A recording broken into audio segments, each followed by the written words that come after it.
there are many aspects to this that are troubling. There were many reports in the media that Ms. Wolf was present at the fire. This is not true. As the affidavit states, she was not at the property at the time of the fire. There's the issue of the cat. The cat was, when Ms. Wolf arrived on the scene, she was told that the cat, very bluntly, was dead. And that wasn't true, as acknowledged the day after by a city official. And pictures confirmed that the cat was still alive and was in the attic of the home. She was also told at the scene that the house would be torn down by midnight, which obviously caused a great amount of stress, given that this was the family home growing up. She also had many cultural items inside, as noted, that have very significant heritage value to American natives. She was accused of violating the fire order, entering the property. This is a very serious offense that Ms. Wolf found very striking. Carries a penalty of $2,000 and imprisonment of 1 year. There was no evidence to the contrary. In fact, as our documentation shows, an email was sent the day before, or days before this incident, indicating that, in fact, Belfour didn't board up certain portions of the property, and this was pointed out, and then subsequent accusations were made that she entered the property and took boards off and things like that, to which an apology for that has not been received. As evidenced, Ms. Wolf had a great deal of anxiety about this issue. She was so worried about her personal effects at the time of the incident that she stood vigil overnight to defend the property and make sure that no vandals or, quite frankly, that the building would be destroyed at the time. She was not only fined the $225 due to an outside complaint, she also had an amount of $1,993 levied against her property taxes shortly thereafter for securing the property, which has since been deemed to be unnecessary from our structural engineer's report. Ms. Wolf has been, or Kimberly has been in constant contact with Ms. Anna DeJong from the fire department, as well as Ms. Doyle. Not constant. Well, after the incident, yeah. I was in contact after the incident with Ms. DeJong. And it's sort of worked into an unworkable process. On one side, we have saying that nobody can enter the house until a remediation is done to make the house structurally sound, but then no entrance is permitted to conduct said remediation. So we have sort of an unworkable process here to gain entry to the home, while at the same time still being restricted, despite the fact that structural engineers deem the property not a threat to life. Can I just interject for 1 second? In terms of the point with respect to the fire, my contact and conversation with the fire department, the point was raised immediately, both the day of the fire as well as the very next day, with Ms. DeJong, with Ms. Doyle, with Mr. Vanny, and with Mr. Lunardi. Every person that I spoke with, I indicated that my mother wanted to repair the home, and that in fact she wanted a second opinion, because when I first approached Mr. Lunardi, I was told very bluntly that the home was going to be demolished. And so with that said, I made it very clear from day one, from moment one, when the demolition was canceled, that an engineer would be required to go in, and I knew that it would be a structural engineer, would have to go in on my mother's behalf to carry out a full investigation. I then, the next day, did speak with Ms. DeJong. I was told by multiple sources, not only Ms. DeJong herself, but also by the Humane Society when I was trying to make efforts to get the cat saved, which I do believe now is unfortunately passed away because nobody has seen or heard of this cat since then. I was told that Ms. DeJong was the one who was in charge of the matter. I spoke with the Humane Society. The Humane Society came back to me after they promised me to try and get some leverage from their contacts at the fire department in order to gain proper access into the property so that somebody could go in and try and get the cat, because the cat wasn't going into the cage. that in fact Ms. DeJong was the one in charge. Well, the very next morning following the fire, I had a detailed conversation with Ms. DeJong. And throughout that conversation, which lasted at least 10 minutes, I pled with her that the fire department order had to be lifted in order to allow a structural engineer on site. And the most egregious statement, in my view, in response to that request, was made by Ms. DeJong, because at that point she turned around and said to me, in response to my request that in response to my indication that this process was becoming unworkable because any order to comply would require access to the property, I was told that a structural engineer could look in from above, and that under no circumstances was the fire department's order going to be lifted.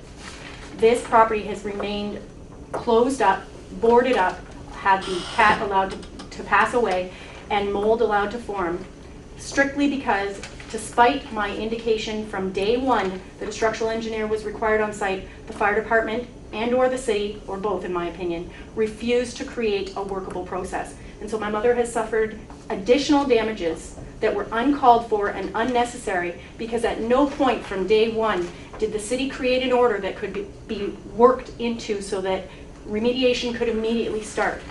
Dehumidifiers could be placed on the property, the cat could be saved, entry could be allowed to allow her effects to be removed from the property so that they weren't destroyed by mold.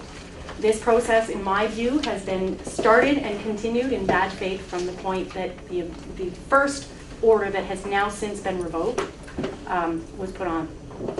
Thanks, I just needed to interject on that. Finally, I'd just like to bring to the attention the two instances. The day after the fire, Ms. Doyle met with Ms. Wolf in the home and made a determination that it wasn't, from the reports, that it wasn't a immediate threat to collapse. We've since engaged the services of a structural engineer, as you see from the preliminary report. It's very troubling that this order was made without a proper investigation. It's obviously a very serious and traumatic thing to demolish a house, and the circumstances to which it was brought about very immediately was very troubling. We made an effort to conduct that proper inspection by a qualified engineer, and he has determined that that the building is structurally sound. It is capable of being remediated. It's going to be very costly, but from day one, there was an indication on Ms. Wolf's part that she was fully intending to pay for the remediation and rebuild the house. And the structural engineer pointed out that she was indeed correct, that it wasn't as a threat to immediate collapse. So, with all that being said, we have two remedies being put forward. First and foremost, we'd like the order to be quashed, or in the alternative, a workable order be made pursuant to our earlier discussion, with sufficient timelines and correct access to the property as advised by the fire department and the building department, and as well as a waive of the fine as a gesture of good faith and in accordance that it be under the right bylaw, I guess. Do you have anything that you'd like to add? Nothing to add. I miss my cat.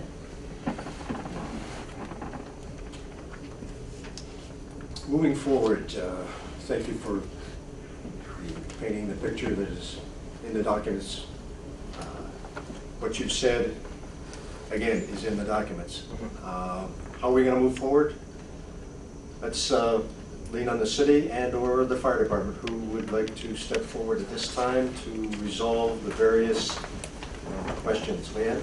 Okay, yes, as the department head, and I do thank everyone for being here this afternoon, and we're hopeful that we can resolve this issue. First off, I want to say that our job basically is, as the issuance of the order under the powers of the committee that you have here today, rightfully so. We have, under the Building Code Act, you confirm, modify, or rescind the order to demolish or repair. So that's the order of business, that's the focus today. And the second aspect of your authority is to extend the time for complying with the order. So again, that's the focus of today. So we stood down on the initial order as was indicated when we did receive the appeal. So that particular order of October the 20th, we stood down in anticipation of this hearing today. And when we issued the order, the day of the, as we went out, as was alluded to, Rob, Vanny, and myself, it was very, our intent was to work with the owner, because at that point we could see that there was an option. There was an option to repair and or demolish. So the question became for us is that the building was, there was an order on the building, and we knew that in order to lift that order for access for a structural engineer, they would have to permission granted from the fire department. So that was, in our understanding, be very clear. We wanted to make sure that we could work with the owners to, so when we put our time frame that we put in there of the deadline, which again, it was cut off in the agenda portion, but in the actual deadline, it was September the 9th, which was the deadline that we'd asked, because we thought there would be sufficient time, excuse me, to have a structural engineer go in, do the assessment, come up with the options, and allow the property owner some opportunity to review it and determine whether or not to make the repairs or proceed with the demolition.